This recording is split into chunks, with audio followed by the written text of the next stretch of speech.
Halo teman-teman, perkenalkan nama saya Daniel Universi Bapardi. Saya adalah mahasiswa dari Institut Bisnis dan Teknologi Indonesia. Saya dari Prodi TIMDI. Dalam video ini saya akan menjawab soal ujian tengah semester dari mata kuliah manajemen bisnis. Ayo kita mulai. Untuk soal yang pertama, jelaskan unsur-unsur perusahaan. Nah, unsur-unsur perusahaan itu sendiri terdiri atas 5 ya teman-teman. Yang pertama manusia, modal, organisasi, tujuan, dan lingkungan. Untuk yang pertama, manusia atau human resource merupakan pelaku utama yang menjalankan dan mengelola kegiatan perusahaan, baik pemilik, manajer, maupun karyawan. Yang kedua adalah modal atau kapital, merupakan segala bentuk sumber daya finansial dan fisik berupa uang, mesin, peralatan yang digunakan untuk mendukung operasi perusahaan.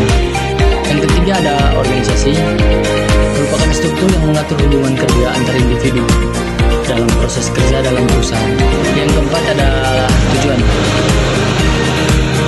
merupakan sasaran yang ingin dicapai perusahaan seperti keuntungan, pertumbuhan, dan keberlanjutan. Dan yang kelima adalah lingkungan, merupakan faktor eksternal yang mempengaruhi jalannya perusahaan seperti pasar, hukum, dan budaya masyarakat. Baik, pertanyaan yang kedua, bagaimana pengaruh lingkungan perusahaan dalam penciptaan nilai output perusahaan? Lingkungan perusahaan baik internal maupun eksternal sangat mempengaruhi penciptaan output. Yang pertama, lingkungan eksternal seperti regulasi, kondisi ekonomi, sosial, budaya, dan persaingan. Contohnya perubahan teknologi bisa mendorong perusahaan untuk inovasi produk. Dan dari lingkungan internal seperti budaya perusahaan, kualitas SDM, dan manajemen. Lingkungan kerja yang sehat dan karyawan yang kompeten akan meningkatkan kualitas produk dan layanan. Dan yang ketiga, perbedaan antara perusahaan berbentuk PT dengan perusahaan berbentuk CV. Kalau di PT, badan hukum resmi, pemilik modal adalah pemegang saham, tanggung jawab terbatas pada modal depositor, saham bisa diperjualbelikan, didirikan melalui akta notaris dan pengesahan pemerintah. Sedangkan dari CV, bukan badan hukum, terdiri dari sekutu aktif dan sekutu pasif. Tanggung jawab sekutu aktif penuh, sedangkan sekutu pasif sangat terbatas, tidak memiliki saham, cukup akta notaris untuk pendirian. Yang keempat, faktor-faktor yang mendorong perilaku bisnis secara etis dalam kegiatan ekonomi. Yang pertama, budaya perusahaan. Yang kedua, hukum dan peraturan. Yang ketiga, tekanan dari konsumen dan masyarakat. Yang keempat, persaingan yang sehat. Yang kelima, kepemimpinan yang etis. Pertanyaan kelima, seberapa penting perencanaan di dalam suatu perusahaan?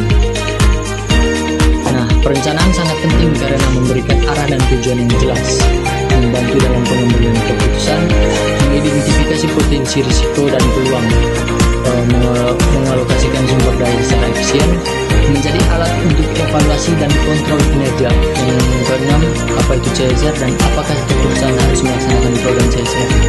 CSR adalah tanggung jawab sosial perusahaan terhadap lingkungan dan masyarakat di sekitar tempat operasional. Setiap perusahaan sebaiknya melaksanakan CSR karena membangun citra positif, meningkatkan loyalitas konsumen, menumbuhkan kepercayaan masyarakat, dan berkontribusi pada pembangunan berkelanjutan. Pertanyaan yang ketujuh, sebutkan program CSR yang dilakukan oleh perusahaan multinasional dan internasional.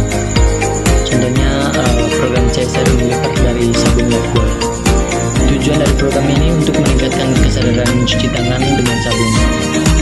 Dampaknya mengedukasi jutaan anak-anak dan keluarga di negara berkembang. Keberhasilannya, program ini dianggap berhasil karena mengubah perilaku secara luas. Pertanyaan yang ke-8, apa itu GCG dan apa hubungannya terhadap CSR? GCG atau Good Corporate Governance adalah sistem tata kelola perusahaan yang baik, mencakup prinsip transparansi, akuntabilitas, tanggung jawab, dan keadilan.